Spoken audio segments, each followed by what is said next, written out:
ദൈവത്തിന്റെ പരിശുദ്ധമായ നാമം മഹത്വപ്പെടുമാറാകട്ടെ. ദൈനംദിന അപ്പം എന്ന അനുദിന വചനചിന്തയിലേക്ക് ഏവർക്കും സ്വാഗതം. ഇന്ന് കാത്തിരിക്കൂ എന്ന വിഷയത്തെ ആസ്പദമാക്കി ചില കാര്യങ്ങൾ നമുക്ക് ചിന്തിക്കാം. അതിനാധാരമായ ഒരു വാക്യം വായിക്കാം. യെശയ്യാവ് 30:18 അതുകൊണ്ട് യഹോവ നിങ്ങളോട് കൃപ കാണിപ്പാൻ താമസിക്കുന്നു, അതുകൊണ്ട് അവൻ നിങ്ങളോട് കരുണ കാണിക്കാതെ വണ്ണം ഉയർന്നിരിക്കുന്നു. യഹോവ ന്യായത്തിന്റെ ദൈവമല്ലോ, അവനായി കാത്തിരിക്കുന്നവരൊക്കെയും ഭാഗ്യവാന്മാർ. ചില ആളുകൾ അവരുടെ പ്രാർത്ഥനകളിൽ വളരെ രഹസ്യമായി കർത്താവേ, എന്റെ ഗൃഹസ്ഥ പ്രാർത്ഥന കേട്ട് എന്നെ സമൃദ്ധിയായി അനുഗ്രഹിക്കണമേ എന്ന് പറയുകയും ചെയ്യുന്നു. മറ്റു ചിലർ അധികാരത്തോട് കർത്താവിനോട് പ്രാർത്ഥിക്കുന്നു, കർത്താവെ, ഈ നല്ല കാര്യം വേഗം ചെയ്യണമേ. എന്നാൽ ഈ വാക്യം പറയുന്നു, കർത്താവ് നിങ്ങളോട് കരുണ കാണാൻ കാത്തിരിക്കും, അവൻ ഉന്നതനാണ്, അവൻ നിങ്ങളോട് കരുണ കാണിക്കും എന്ന്. ഈ അവസ്ഥ ഒന്ന് സങ്കല്പിക്കുക. നിങ്ങളുടെ കുട്ടികൾ അവർക്ക് വിശക്കുന്നു എന്ന് പറയുന്നു. നിങ്ങൾ ഉടൻ തന്നെ അവരുടെ പ്രിയപ്പെട്ട ഭക്ഷണം പാകം ചെയ്യാൻ തുടങ്ങും. എന്നാൽ നിങ്ങൾ പാചകം പൂർത്തിയാക്കുന്നതുവരെ കാത്തിരിക്കാതെ അവർ ഭക്ഷണം കഴിക്കാൻ ഒരു റെസ്റ്റോറന്റിലേക്ക് തിടുക്കത്തിൽ പോയാൽ നിങ്ങൾക്ക് എന്തു തോന്നും?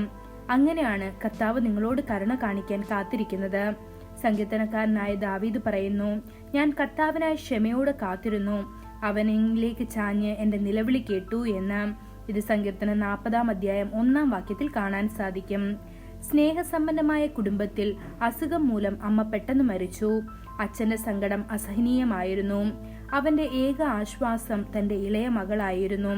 നന്നായി പഠിക്കണം, സ്കൂൾ കഴിഞ്ഞ ഉടനെ ഗൃഹപാഠങ്ങളെല്ലാം പൂർത്തിയാക്കണമെന്നും ഉറങ്ങാൻ പോകുന്നതിന് മുൻപ് തന്നോട് സ്നേഹത്തോടെയുള്ള സംഭാഷണത്തിനായി കാത്തിരിക്കണമെന്നും അയാൾ പെൺകുട്ടിയോട് പറഞ്ഞു. ആ ഏർപ്പാട് കുറച്ചു കാലം നന്നായി പ്രവർത്തിച്ചു. അച്ഛനും മകളും വൈകുന്നേരം നടക്കാൻ പോകും, ഒപ്പം നല്ല സംഭാഷണങ്ങൾ നടത്തുകയും ചെയ്യും. എന്നാൽ ഒരു ദിവസം മകൾ ചില പ്രധാന ജോലിയുടെ പേരിൽ അവളുടെ മുറിയിലേക്ക് പോയി. ഏകദേശം 5 ആഴ്ചയോളം അവൾ അച്ഛനെ കണ്ടില്ല.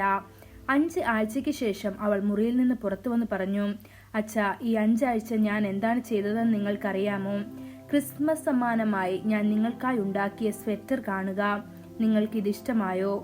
അച്ഛന്റെ കണ്ണുകൾ ഈറനണിഞ്ഞു. അവൻ പറഞ്ഞു, ഈ സ്വെറ്റർ ഉണ്ടാക്കിയതിന് നിങ്ങൾക്ക് 5 ആഴ്ച എന്നോട് സംസാരിച്ചില്ല. സ്വെറ്റർ പ്രധാനമല്ല, പക്ഷേ നീ എന്റെ ആശ്വാസമാണ്. നീ എപ്പോഴും എന്നോടൊപ്പം ഉണ്ടായിരിക്കണം. ഞങ്ങൾ കഥയിലെ ആ മകളെ പോലെയാണ്. കൂടാതെ നിരവധി ലൗകിക കാര്യങ്ങൾക്കായി സമയം ചെലവഴിക്കുന്നു. നാം ദൈവത്തിന്റെ പാദങ്ങളിൽ മതിയായ സമയം ചെലവഴിക്കുന്നില്ല.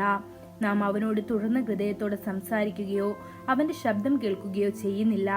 ദൈവമക്കളെ, ഈ ലോകത്തിലെ ഏറ്റവും പ്രധാനപ്പെട്ട കാര്യം കർത്താവിന്റെ കാൽക്കലിരുന്ന് അവന്റെ മുഖം അന്വേഷിക്കുക എന്നതാണ്. ഈ വചനങ്ങളാൽ ദൈവം നമ്മെ ഓരോരുത്തരെയും അനുഗ്രഹിക്കുമാറാകട്ടെ. കൂടുതൽ ധ്യാനത്തിനുള്ള വാക്യം സങ്കീർത്തനങ്ങൾ 52:9 നീ അത് ചെയ്തിരിക്ക കൊണ്ട് ഞാൻ നിനക്ക് എന്നും സ്തോത്രം ചെയ്യും, ഞാൻ നിന്റെ നാമത്തെ പ്രത്യാശ വയ്ക്കും, നിന്റെ ഭക്തന്മാരുടെ മുൻപാകെ അത് നല്ലതല്ലോ.